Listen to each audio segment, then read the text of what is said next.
Welcome to public TV news బులెటిన్ల ముందుగా headlines. సాగునీరు అందక ఎండిపోయిన పంట పొలాలను పరిశీలించిన సిద్దిపేట ఎమ్మెల్యే హరీష్ రావు. హన్మకొండ జిల్లా చెర్లపల్లి గ్రామంలో విషాద ఛాయలు. కుప్పంలో వైసీపీ నేతల భారీ ర్యాలీ. ప్రతి ఒక్క ఓటరు స్వేచ్ఛాయుతంగా ఓటు హక్కు ఉపయోగించుకోవాలి. ఏసీపీ రవికుమార్. ఎమ్మెల్యేపై అసత్య ప్రచారాలు మానుకోవాలి. రాపాక సత్యనారాయణ. ఇక వివరాల్లోకి వెళ్తే మండల కాంగ్రెస్ పార్టీ కార్యాలయంలో మండల అధ్యక్షులు నల్ల శ్రీరామ్ అధ్యక్షతన ఏర్పాటు చేసిన సమావేశంలో ముఖ్య అతిథులుగా మండల ఇన్ఛార్జ్ హరిప్రసాద్, బ్లాక్ కాంగ్రెస్ అధ్యక్షులు సత్యనారాయణ పాల్గొని మాట్లాడుతూ గత మండల పార్టీ అధ్యక్షుడు పెద్ది రామకృష్ణమూర్తి స్థానంలో కొత్తగా నియమించిన నల్ల శ్రీరాముని అన్ని గ్రామ పార్టీ అధ్యక్షులు సూచన మేరకే మార్పు చేశామని, అది జీర్ణించుకోలేక పెద్ద కృష్ణమూర్తి ఎమ్మెల్యే నియోజకవర్గ ఇన్ఛార్జీలపై అక్రమైస్ కానీ బూటకపు ఆరోపణలు చేస్తున్నారని, తను చేసిన ఆరోపణలన్నీ అవాస్తవమని, పాలకుర్తి నియోజకవర్గం అభివృద్ధి కోసమే ఝాన్సీ రెడ్డి రాజకీయాల్లోకి వచ్చారని, తమ సొంత లాభం కోసం రాలేదని తెలిపారు. అదేవిధంగా శ్రీ వానకుండయ్య లక్ష్మీ నరసింహస్వామి జాతరకు మండల ప్రజలు, భక్తులు అధిక సంఖ్యలో పాల్గొని జాతరను విజయవంతం చేయాలని పిలుపునిచ్చారు. ఇదొక శక్తితో కూడుకున్న పార్టీ కాబట్టి ఎవరు పోయినా ఉన్నా నేను ఈ రోజు కృష్ణమూర్తి గారికి మిగతా వాళ్ళకు కూడా చెప్తా ఉన్నాం, మీరు పార్టీ పరంగా కూర్చొని మాట్లాడుకోండి వచ్చి తప్ప మీరు ఏ నిర్ణయాలు తీసుకోండి. నిర్ణయాలు తొందరపాటు నిర్ణయాలు ఇప్పటికి 2 తీసుకున్నారు. రాబోయే రోజుల్లో మేము దేవరపురం మండల కార్యకర్తలందరికీ రేపు మేడం గారు రాబోతా ఉన్నది. ఇక్కడ గుట్టకు పెళ్లి కళ్యాణానికి రాబోతా ఉన్నారు. అక్కడ అందరూ కార్యకర్తలు వచ్చి కూడా కలవాల్సిందిగా కోరుతా ఉన్నాం. మేము కాంగ్రెస్ పార్టీని రాబోయే పార్లమెంట్ ఎలక్షన్ లో పోయినసారి అసెంబ్లీ ఎలక్షన్ లో ఇక్కడ 1500 మెజార్టీ ఇవ్వడం జరిగింది. రాబోయే పార్లమెంట్ ఎలక్షన్ లో ఈ మండలం నుంచి 5000 మెజార్టీ ఇస్తారని చెప్పి ఎక్స్పెక్ట్ చేస్తా ఉన్నాం. తప్పకుండా ఈ మండలం 5000 వస్తుంది. ఈ మండలం ఎప్పుడు కూడా తెలుగుదేశానికి కానీ టీఆర్ఎస్ కానీ ఎప్పుడు వచ్చిన మండలం కాదు. ఒక 2018లో ఒక్కసారి దయాకర్ రావుకు మెజార్టీ వచ్చింది. దానికి గత ఎలక్షన్ల ముందు నుంచి కూడా రిక్వెస్ట్ చేస్తా ఉంటే దానికి కాదని చెప్పి 4 నెలలు ఆపి 4 సార్ల మేడం కూడా వారికి ఆదేశించడం జరిగింది. ప్రజల కమ్యూనికేషన్ పెట్టుకోండి అధ్యక్షుల వారు, మీరు అధ్యక్షులు ఉన్నప్పుడు గ్రామ పార్టీ అధ్యక్షులు గ్రామాల్లో ఉండే కార్యకర్తల కమ్యూనికేషన్ ఉండాలి, లేకపోతే ఇబ్బంది అయిద్దని కూడా చెప్పడం జరిగింది. అయినా వారు అదే పద్ధతి అవలంబిస్తా ఉన్నారని చెప్పి వారికి మరి చెప్పిన తర్వాత గ్రామ పార్టీ అధ్యక్షులందరూ వచ్చి నిర్ణయం తీసుకున్న తర్వాత మీకు జిల్లాలో సముచిత స్థానం కల్పిస్తామని చెప్పి మరి వారికి చెప్పిన తర్వాత కూడా మరి కొంతమంది ప్రేరేపించి ఝాన్సీ మేడంను ఓర్చుకోలేనటువంటి కొంతమంది అవతల పార్టీ నాయకులు ఈ రోజు కృష్ణమూర్తి గారికి వెనుక నుంచి సపోర్ట్ చేసి మరి ధర్నాలు చేయించి కాంగ్రెస్ పార్టీని అప్రతిష్ట పాలు చేయాలనే ఆలోచనతోటి మరి ఈ నిర్ణయం తీసుకుంటా ఉన్నారు. కాబట్టి మేము ఒకటే చెప్తా ఉన్నాం, దేవరూపలం మండలం ఉన్నటువంటి కాంగ్రెస్ కార్యకర్తలందరికీ కూడా దేవరూపలం మండల హెడ్ క్వార్టర్ లో పత్రికా సమావేశం ఏర్పాటు చేయడం జరిగింది. ముఖ్యంగా దేవరూపలం మండలంలో 3 రోజుల నుంచి జరుగుతున్నటువంటి సమస్య మరి ఏదైతే ఉందో, ఇక్కడ మండల పార్టీ అధ్యక్షుడు తను యొక్క తొందరపాటు నిర్ణయం, తను తీసుకునే నిర్ణయం మీద మరి కమ్యూనికేషన్ గ్రామ పార్టీ అధ్యక్షులకు కానీ గ్రామాలలో ఉన్న కాంగ్రెస్ కార్యకర్తలందరికీ కూడా మేము పత్రికా సమావేశం ఏర్పాటు చేసుకున్నాం. ఎందుకంటే ఎవరు కూడా కృష్ణమూర్తి గారిని ఎవరు కూడా వద్దం లేదు, పార్టీలకు ఎవరు కూడా అభ్యంతరం చెప్పలేదు. వారే తొందరపడి నిర్ణయం తీసుకున్నారు. వారికి గ్రామ పార్టీ అధ్యక్షుల సహకారం లేక గ్రామ పార్టీ అధ్యక్షులందరూ కూడా కృష్ణమూర్తి గారు వద్దు, మా కమ్యూనికేషన్. విశాఖను డ్రగ్స్ రాజధానిగా మార్చింది జగనేనని గిత్త జయసూర్య అన్నారు. ఆదివారం సాయంత్రం నంద్యాల పార్లమెంట్ ఇన్ఛార్జ్ మాండ్ర శివానందరెడ్డితో కలిసి విలేకరులతో మాట్లాడారు. 3 రాజధానుల పేరుతో అధికారాన్ని అడ్డం పెట్టుకుని జగన్ దోచుకుంటున్నాడని, తన అక్రమాలను ప్రశ్నించకుండా యువత డ్రగ్స్ మత్తులో జోగేందుకు విశాఖను డ్రగ్స్ కు అడ్డ చేశారన్నారు. అధికారంలోకి వచ్చిన తర్వాత జగన్మోహన్ రెడ్డి తన అధికారాన్ని అడ్డం పెట్టుకుని ఈరోజు రాష్ట్రంలో మారక ద్రవ్యాలకు కేంద్రంగా 3 రాజధానులు చేస్తానని చెప్పాడు. కానీ విశాఖపట్నాన్ని కేవలము డ్రగ్స్ రాజధానిగా మార్చాడని చెప్పేసి ఈరోజు అందరికీ తెలియజేస్తున్నాం. ఎందుకంటే 3 రాజధానులు ప్రకటించినది ఆయన ఏదో విశాఖపట్నాన్ని అభివృద్ధి చేస్తాడనుకున్నాం, కానీ విశాఖపట్నాన్ని ఒక మారక ద్రవ్యాల రాజధానిగా మారుస్తాడని చెప్పేసి ఆంధ్రప్రదేశ్ రాష్ట్ర ప్రజలు గమనించాలి. ఎందుకంటే కొకైన్, మార్ఫిన్ ఇవన్నీ వేల కోట్లలో తెచ్చి చదువుకున్నటువంటి యువకులను తప్పుడు దావ పట్టిస్తున్నాడు. ఎందుకంటే ఆయన గతంలో స్పెషల్ స్టేటస్ తెస్తానని చెప్పేసి తేలేదు. యువత ఎక్కడ ప్రశ్నిస్తారని చెప్పేసి వీటిని మత్తులో ముంచుతూ యువతను ప్రశ్నించకుండా ముందు జాగ్రత్త పడుతున్నాడు. గత టీడీపీ హయాంలో డెవలప్మెంట్ ఫండ్స్ విపరీతంగా వరదలుగా వస్తే జగన్మోహన్ రెడ్డి గవర్నమెంట్లో అంత డ్రగ్స్ మాఫియా అంత వరదలై పారుతుంది. కాబట్టి రాష్ట్ర ప్రజలు గమనించాలి. ఎంతోమంది ఈ డ్రగ్స్కి అలవాటు పడి తల్లిదండ్రులు తన కొడుకులకు జరుగుతున్నటువంటి కడుపు వేదన కూడా గమనించుకోవాలి. కాబట్టి రాబోయే రోజుల్లో ఇటువంటి దుర్మార్గుని తన అధికారాన్ని పెట్టుకుని ఎంతకైనా ఏమైనా చేయాలని చెప్పేసి ముందున్నాడు. సొంత బాబాయిని చంపి సిబిఐ అధికారులు అవినాష్ రెడ్డిని అరెస్ట్ చేయడానికి వస్తే వాళ్ళని అడ్డుకున్నాడు. అందరినీ ఎక్కడ చూసినా కరప్షన్తో ఈరోజు రాష్ట్రాన్ని ముంచేసినాడు. కాబట్టి రాబోయే రోజుల్లో తల్లిదండ్రులు అయితేనేముంది, యువకులు అందరూ కూడా గమనించి తెలుగుదేశం పార్టీని అధికారంలోకి తీసుకొస్తే ఇవన్నీ కూడా అరికట్టొచ్చని చెప్పేసి తెలియజేస్తూ, రాబోయే రోజుల్లో తెలుగుదేశం పార్టీ అధికారంలోకి వస్తే ఈ మాఫియా సంబంధించినటువంటి రాకెట్స్ అన్ని ఎక్కడ బయటపడతాయని చెప్పేసి జగన్మోహన్ రెడ్డి గారు ఈరోజు పెద్ద ఎత్తున ఎలక్షన్లకు ఫండింగ్ చేసి తన అధికారాన్ని రావాలని చెప్పేసి ప్రలోభాలు పెడుతున్నాడు. కాబట్టి ఆంధ్రప్రదేశ్ రాష్ట్ర ప్రజలు దూరదృష్టితో ఆలోచించి తెలుగుదేశం పార్టీని ఓటు వేసి మన చంద్రబాబు నాయుడు ముఖ్యమంత్రి చేసుకుంటే మన రాష్ట్రం కానీ మన పిల్లల భవిష్యత్తు కానీ అన్నీ కూడా బాగుంటాయని చెప్పేసి తెలియజేస్తున్నాం. రాష్ట్రాన్ని ఆల్మోస్ట్ అప్పుల పాలు చేసిన వ్యక్తి ఈ జగన్మోహన్ రెడ్డి. ఎన్నో మాయమాటలు చెప్పినాడు. మీకు స్పెషల్ స్టేటస్ ఇప్పిస్తానని, అసలు స్పెషల్ స్టేటస్ లేదు. మద్యపాన నిషేధం చేస్తున్నాడు. మద్యపాన నిషేధం లేదు. గవర్నమెంటే ఇప్పుడు మద్యం అమ్ముకునే పరిస్థితి ఈ జగన్మోహన్ రెడ్డి వల్ల వచ్చింది. ఇంకా ఎన్నో జగన్మోహన్ రెడ్డి 3 రాజధానులను పెట్టి ఈ రోజు మన ఆంధ్రప్రదేశ్ కు ఒక్క రాజధాని కూడా లేదు. అదేవిధంగా అమ్మ ఒడి అని చెప్పి పుట్టిన ప్రతి ఒక్కరికి 15,000 ఇస్తానని చెప్పిన జగన్మోహన్ రెడ్డి ఇప్పుడు ఎంతమంది మరిగిపోతున్నా ఒక్కరికే ఇస్తా కుటుంబంలో అని చెప్పి ఒక్కరికే 13,000 ఇవ్వడం జరుగుతుంది. సో జగన్మోహన్ రెడ్డి ఎన్నో నవరత్నాలను చెప్పి ప్రజలను అందరినీ మోసం చేశాడు.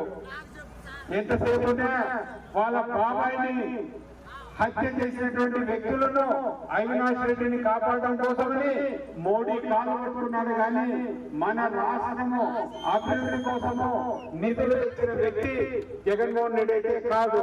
ఆయన ఎంతసేపు ఆయన మీదున్న 18 కేసుల నుంచి లేదంటే వాళ్ళ బాబాయిని హత్య చేసినటువంటి అవినాష్ కోసము రక్షించడం కోసమే బీజేపీతో పొత్తు చేసుకున్నాడు తప్ప ఎవరికి ఏమాత్రం న్యాయం చేయలేదు. అదే తెలుగుదేశం పార్టీలో అభివృద్ధి ప్రమాణాలు జరిగింది. ఈ రోజు ఎల్ఈడి లైట్లు వెలుగుతున్నాయంటే అది తెలుగుదేశం పార్టీ టైంలో వేసిన ఎల్ఈడి లైట్లే. ఈ రోజు రోడ్లు బ్రహ్మాండంగా వేసినారంటే తెలుగుదేశం పార్టీలో వేసిన రోడ్లే. ఈ రోజు ఇల్లు ఏర్పాటు చేసామంటే తెలుగుదేశం పార్టీని ఏర్పాటు చేసినటువంటి ఇదే జగన్మోహన్ రెడ్డి వచ్చినాక 2 సంవత్సరాలు ఇసుకనే లేకుండా ప్రతి ఒక్కరిని ఇబ్బంది పెట్టిన వాడైతాడు. అదేవిధంగా ఈ రోజు కూడా తప్పుడు కల్తీ మందు అమ్మకానికి కారకుడు ఈ జగన్మోహన్ రెడ్డి. ఇటువంటి కల్తీ మందు తాగిన వల్ల ఆరోగ్యాలు దెబ్బతిని 70 ఏళ్ళు బతకాల్సిన వాళ్ళు 45 ఏళ్ళకే చనిపోతున్నారు. సిద్దిపేట జిల్లా కొమరవెల్లి మల్లికార్జున స్వామి వారిని కుటుంబ సమేతంగా దర్శించుకుని స్వామివారికి బీసీ సంక్షేమ రవాణా శాఖ మంత్రి పొన్నం ప్రభాకర్ ప్రత్యేక పూజలు నిర్వహించారు. ప్రభుత్వం అమలు చేసే ప్రతి సంక్షేమ పథకం విజయవంతం కావాలని కొమరవెల్లి మల్లన్నను కోరుకున్నారు. ఆలయానికి విచ్చేసిన మంత్రి పొన్నం ప్రభాకర్ కి పూర్ణ కుంభంతో స్వాగతం పలికిన ఆలయ అర్చకులు, అధికారులు.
చంద్రమా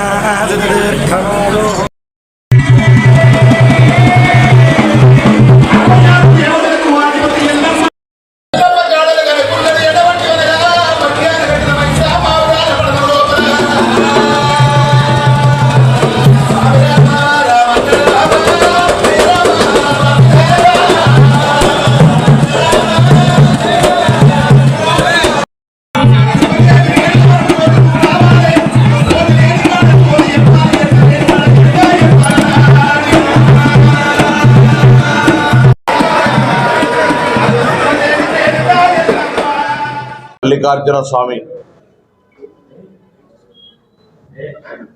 దర్శనానికి కుటుంబ సమేతంగా వచ్చినాం. ఎన్నికలకు ముందు వచ్చి నన్ను ఆశీర్వదించి నన్ను గెలిపించి మా ప్రభుత్వాన్ని తీసుకురమ్మని ఆ రోజు ప్రార్థించినాం. ఇవాళ మా కుటుంబ సమేతంగా వచ్చి పట్నం వేసి బోనం పెట్టి మొక్కు చెల్లించుకొని ఆ దేవుడి ఆశీర్వచనం మా పైన తెలంగాణ ప్రజలందరిపైన సర్వేజన సుఖినోభవ అందరూ బాగుండాలి. సకాలంలో వర్షాలు పడి పాడి పంటలతోటి తెలంగాణ రాష్ట్రం అభివృద్ధిలోకి రావాలి.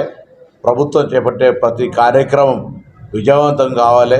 ప్రజలకు అన్నింటినీ కూడా సమస్యలు పరిష్కరింపబడి భవిష్యత్తులో అందరూ కూడా బాగుండాలనేటువంటి ఒక కోరిక ఈ సందర్భంగా ఆ కొమరెల్లి మల్లన్నను కోరుకోవడం జరిగింది.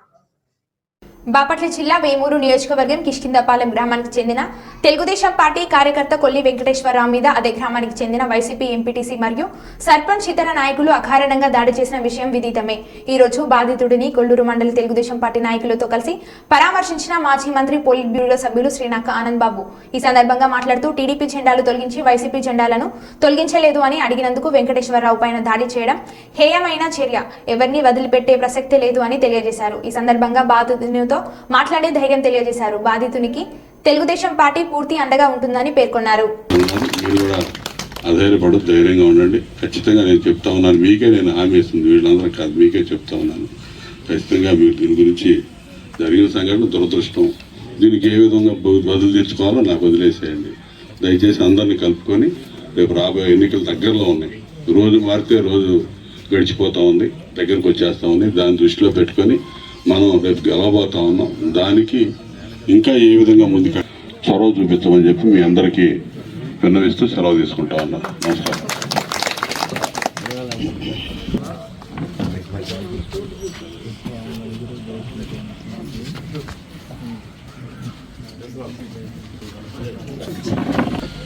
ఏంటంటే ఇదే కులాల మధ్య వర్గాల మధ్య చిచ్చు పెట్టి ఏదో ఒక విధంగా పబ్బం గడుపుకోవాలని చూస్తూ ఉన్నారు. మనకంతా అనుకూలమైన వాతావరణం ఈరోజు తెలుగుదేశం పార్టీ, అదేవిధంగా తెలుగుదేశం పార్టీతో కలిసి జనసేన పార్టీ కూడా ఇవాళ మనకి సంపూర్ణ సహకారం అందిస్తూ ఉంది. స్పష్టమైన విజయం రాష్ట్రంలో కనపడుతూ ఉంది. ఇవాళ గ్రామాల్లో కూడా ఉన్న వాతావరణాన్ని చెడగొడుతూ ఉన్నారు. దానికి బాధపడుతున్నాను నేను. ఇవన్నీ ఇంతకింత ఈరోజు ఏం చేస్తూ ఉన్నారో దీనికి ఇంతకింత బదులు తీర్చుకుంటాం. మీకెవ్వరికి నొప్పి తగలకుండా, మీ ప్రమేయం లేకుండా నేను చేసి చూపిస్తాను. మీరెవ్వరూ దీని గురించి అధైర్యపడొద్దు, ఆలోచన చేయొద్దు. నిన్న జరిగిన దానివల్ల మానసికంగా, శారీరకంగా బాధ వెంకటేశ్వర గారికి ఉంది. వాళ్ళ కుటుంబ సభ్యులు బాధపడుతూ ఉంటారు, మిత్రులు, ఊళ్ళో వాళ్ళు చాలా ఇది ఎట్లయితే ఎట్లాగా రేపేంటని అనుకోవచ్చు. ఏమి కాదు, ఇవన్నీ ఉడతూపుల కింద లెక్క. దాని గురించి మీరు ఎక్కువగా బాధపడొద్దు, ఆలోచన చేయొద్దు. ఎన్నికలు రాజకీయాలు అన్నాక కొన్ని కష్టాలు కూడా వస్తాయి, ఎదురు దెబ్బలు కూడా తగులుతాయి. ఖచ్చితంగా నేను మాత్రం మీకు ఈరోజు ఇక్కడ హామీ ఇస్తున్నా, మీకు ఎటువంటి ఇబ్బంది లేకుండా, మీకు అసలుకి దీని గురించి ఆలోచన లేకుండా 100% నేను ఏ విధంగా బదులు తీర్చుకోవాలో నేను తీర్చుకొని చూపిస్తానని మాత్రం మీకు మాటిస్తాను. కాబట్టి మిగతా అందరూ కూడా సంయమనంతో అందరినీ కలుపుకొని, ఇది కులాలకు సంబంధించిన గొడవ కాదు, ఒక పనికి మాలిన ఎదవలు చేసిన గొడవ తప్ప మనం ఏ కులాలు, ఈ గ్రామంలో ఉన్నటువంటి రకరకాల కులాలు ఉన్నారు ఈ గ్రామంలో, ఈ కులాలకు సంబంధమే లేదు. ఇది దాని విధంగానే మీరందరూ మనందరం భావించాలి. అందరినీ కలుపుకొని ఎన్నికలు స్పష్టంగా ప్రతి కులంలో కూడా మెజారిటీ ఓట్లు ఇలా మన వైపే ఉన్నారు ఓటర్లు. మనతో కలిసి నడవటానికి, ఈ రాష్ట్రాన్ని బాగు చేసుకోవడానికి, ఈ నియోజకవర్గాన్ని బాగు చేసుకోవడానికి, గ్రామాన్ని అన్ని విధాలుగా ముందుకు తీసుకెళ్ళడానికి అందరూ కూడా ఎదురు చూస్తూ ఉన్నారు. ఈ రాష్ట్రంలో జగన్మోహన్ రెడ్డి పరిపాలనని పారదోలడానికి రాష్ట్రం అంతా ఎట్లా ఎదురు చూస్తూ ఉందో ఈ నియోజకవర్గం కానీ మన గ్రామంలో కానీ అదేవిధంగా మీరందరూ కూడా ఈ లంక గ్రామాల ప్రజలు కూడా ఎదురు చూస్తూ ఉన్నారు. ఖచ్చితంగా ఆ దిశగా అందరినీ కలుపుకొని వెళ్ళి ఈ సంఘటనలో జరిగిన సంఘటనలు పక్కన పెట్టి అన్ని వర్గాలను కలుపుకొని మమేకమై మనం ముందుకు నడవాల్సిన అవసరం ఉంది. ఇప్పుడే ఇటువంటి సంఘటనలు, ఇటువంటి ఇబ్బందులు వచ్చినప్పుడే మరింత బాధ్యతగా కూడా అందరం కూడా వ్యవహరించాల్సిన అవసరం ఉందని నేను మీ అందరికీ విన్నవిస్తూ, ఖచ్చితంగా ఈరోజు నేను ఇక్కడికి ఇచ్చేస్తున్నప్పుడు మీరందరూ కూడా ఇంత ఉత్సుకతతో ఇచ్చేసి మరి వరంగల్ శివారు కొమిట్పల్లి టోల్ ప్లాజా వద్ద 25 గోవులకు విముక్తి. ఓ డీసీఎం వ్యాన్లో తరలిస్తున్న గోవులను రక్షించి పోలీసులకు అప్పగించిన గౌరీ గోశాల నిర్వాహకులు. కేయూ పోలీస్ స్టేషన్లో కేసు నమోదు. కోదాడ నుండి ఆదిలాబాద్ జిల్లాకు తరలిస్తుండగా పట్టించిన గో సంరక్షకులు.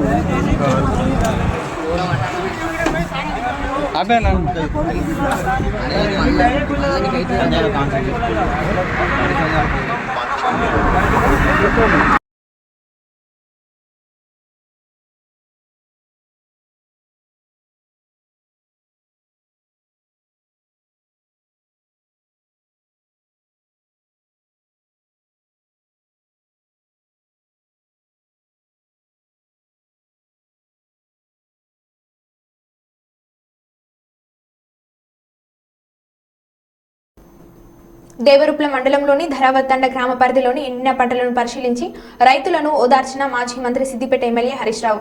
వారికి సాగునీరు అందాలని, రాజకీయాలు కాకుండా రైతు ప్రయోజనాలపై దృష్టి సారించాలని కోరారు.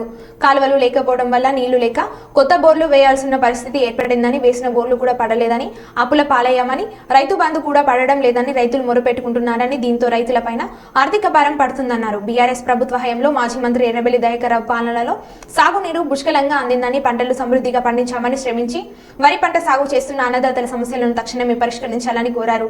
రైతులకు నష్టపరిహారం కింద 25,000 అందించాలని డిమాండ్ చేశారు. ఈ కార్యక్రమంలో ఎమ్మెల్యే కడియం శ్రీహరి, మాజీ మంత్రులు, నాయకులు, రైతులు తదితరులు పాల్గొన్నారు. రైతుల్ని కాపాడాలి, తక్షణమే ప్రభుత్వం స్పందించాలి. అదర్వైజ్ ఏమైందంటే వాళ్ళు ఆత్మస్థైర్యం కోల్పోతా ఉన్నారు, ఆత్మహత్యలు చేసుకుంటా ఉన్నారు. ఇక్కడ చూస్తే ఒకే రైతు ఇలా సత్యమ్మ 4 బోర్లు వేసి ఆమె కళ్ళ నీళ్ల పర్యాంతం అవుతా ఉంది. ఆమె బాధను మేము ఇలా చూస్తుంటే ఇలా గుండె గదిలిపోతున్నటువంటి పరిస్థితి ఉంది. ఇలా ప్రభుత్వం స్పందించాలి. ఇంతకుముందు కేసీఆర్ ఉన్న 10 ఏళ్లలో ఎక్కడ ఊర్లలో బోరు బండ్లు కనవల్లే, ఎక్కడ బావిలో పూడికతీతకు క్రేన్లు కనవల్లే. ఇలా కాంగ్రెస్ వచ్చింది, ఊర్లల్లో ఊరికి 100 బోర్లు వేస్తూ ఉన్నారు. ఊరూరికి మరి కూలీలను పెట్టి క్రేన్లు కిరాయికి తెచ్చి బాయిలు గజం గజం 2 గజాలు లోతు కొడుతున్నారు ఆశ కోసం. అంటే ఇదంతా కూడా అప్పుల పాలవుతున్నటువంటి పరిస్థితి ఉంది. ఇది పూర్తిగా కాంగ్రెస్ యొక్క ఫెయిల్యూర్. అందువల్ల తక్షణమే స్పందించాలి, ప్రభుత్వ యంత్రాంగం కదలాలి. ముఖ్యమంత్రి గారు, మంత్రులు హైదరాబాద్లో రాజకీయాలు చేయడం మానేయండి. వ్యవసాయ క్షేత్రాల్లోకి వచ్చి ఎండిన పొలాలు చూడండి, రైతులకు ఆత్మవిశ్వాసాన్ని ఇవ్వండి, ఎకరానికి 25,000 నష్టపరిహారం ఇవ్వాలని చెప్పి డిమాండ్ చేస్తూ ఉన్నాం. ఇవాళ ఇప్పుడు ఈ రైతులు చూస్తూ ఉంటే ఈ అమ్మగారు మనం ఏ పొలంలో ఉన్నామో 4 ఎకరాలు నాట్లేస్తే 2 దొయ్యలు మిగిలినాయి, 3 ఎకరాలు ఎండిపోయింది అంటున్నారు. ఆ ఉన్న 2 దొయ్యల కన్నా మీరు ఏం చెప్పిండ్రు? వడ్లు అమ్ముకోకుండ్రి, మేము వస్తున్నాం కాంగ్రెస్ వాళ్ళం, రాగానే 500 బోనస్ ఇస్తామని నమ్మబలికినరా లేదా? ఇప్పుడు యాసంగి వడ్లు కొంటామంటున్నారు. దయచేసి వెంటనే ప్రతి క్వింటాల్కు మీరు ఇచ్చిన మాట ప్రకారంగా 500 బోనస్ ఇవ్వాల్సిందే. 500 బోనస్ ఇవ్వకుండా రేపు పార్లమెంట్ ఎన్నికల్లో కాంగ్రెస్ పార్టీకి ఓటు అడిగే హక్కే లేదు. రైతులందరూ మీకు గుణపాఠం చెప్తారు. నువ్వు రైతు బంధు మోసం చేసినావు, ఇవాళ కరెంటు విషయంలో మోసం చేసినావు, రైతులకు బోనస్ విషయంలో మోసం చేసినావు, వ్యవసాయ కూలీల విషయంలో మోసం చేసినావు, రుణమాఫీ విషయంలో మోసం చేసినావు. తప్పకుండా రైతులు మీకు గుణపాఠం చెప్తారు. ఇప్పటికైనా స్పందించి ఎకరాన 25,000 నష్టపరిహారం ఇవ్వాలి. వడ్లకు ఉన్న 2 దొయ్యలకు 500 బోనస్ ఇచ్చి వడ్లు కొనాలని చెప్పి మేము ప్రభుత్వాన్ని డిమాండ్ చేస్తున్నాం. అవసరమైతే రాబోయే రోజుల్లో పెద్ద ఎత్తున ప్రజా ఉద్యమానికి బీఆర్ఎస్ పార్టీ శ్రీకారం చుడతాం. అవసరమైతే అందరూ రైతులతోని చలో సెక్రటరియట్ ముట్టడికి కూడా మేము పిలుపునియాల్సి వస్తుంది. ఆ పరిస్థితి రాకముందే ప్రభుత్వం మేల్కొనాలి.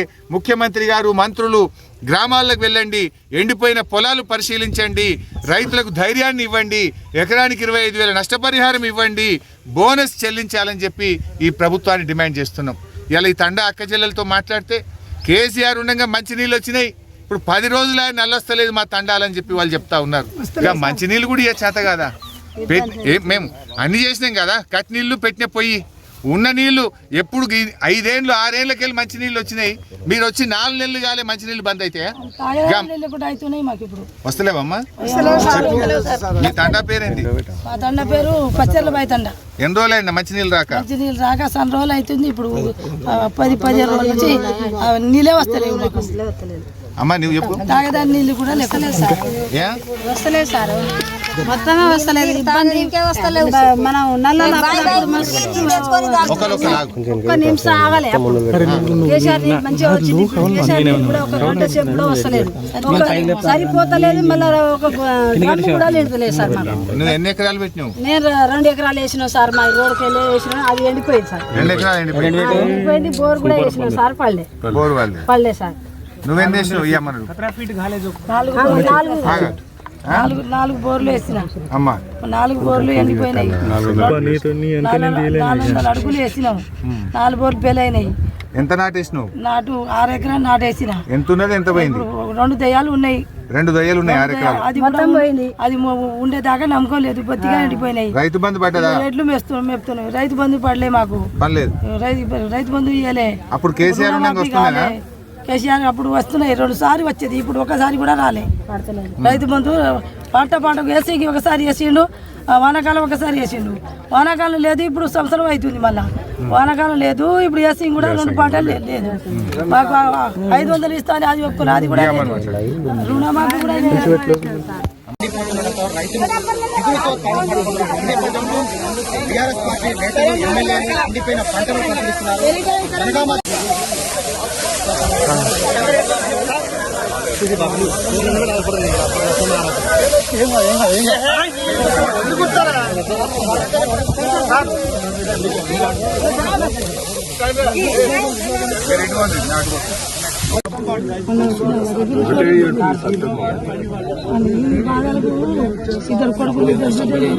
ఎంత అప్పు చేసినావు?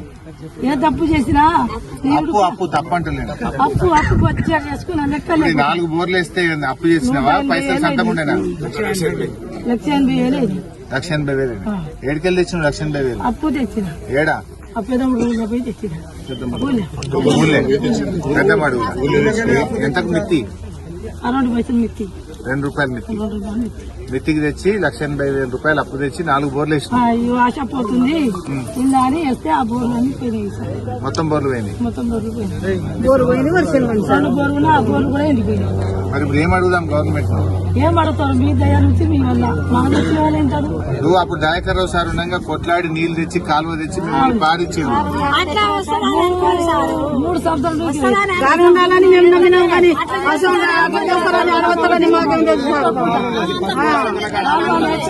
కాలువపల కొడితే ఎంత పారింది సార్, అంత పారింది. 7 చుక్కలే కూడా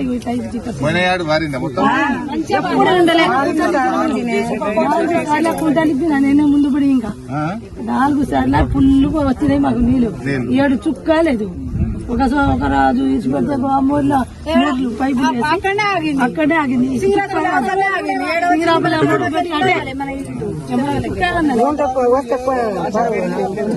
వస్తే ఈ పరిస్థితి అయిందా సార్? ఆ దగ్గర ఉన్నప్పుడు మాకు ఎన్నడూ కాలేదు పరిస్థితి. నంద్యాల జిల్లా గడ్డివేంల మండలంలో వైసీపీ పార్టీని వీడి మండల అధ్యక్షుడు దేశం సత్యనారాయణ రెడ్డి ఆధ్వర్యంలో కర్రపోలూరు గ్రామానికి చెందిన గ్రామ వైసీపీ పార్టీ ముఖ్య నాయకులు హసన్ నబీ రసూల్తో పాటు 50 కుటుంబాలు గౌరవ చరిత వెంకటరెడ్డి దంపతుల సమక్షంలో తెలుగుదేశం పార్టీలో చేరారు. వీరిని గౌరవ దంపతులు తెలుగుదేశం పార్టీ కండువాలు కప్పి స్వాగతం పలికి శుభాకాంక్షలు తెలిపారు.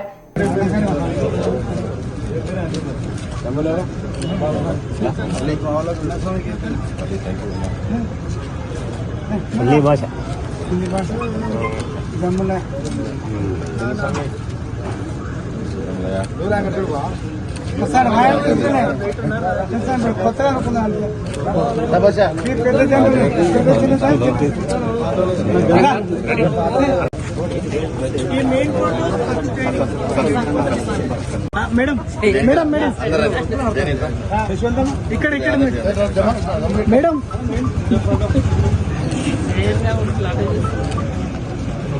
కండువాలు ఉన్నాయని ఇక్కడ అటుండో మరో బులెటిన్లో మళ్ళీ కలుద్దాం. Stay tune.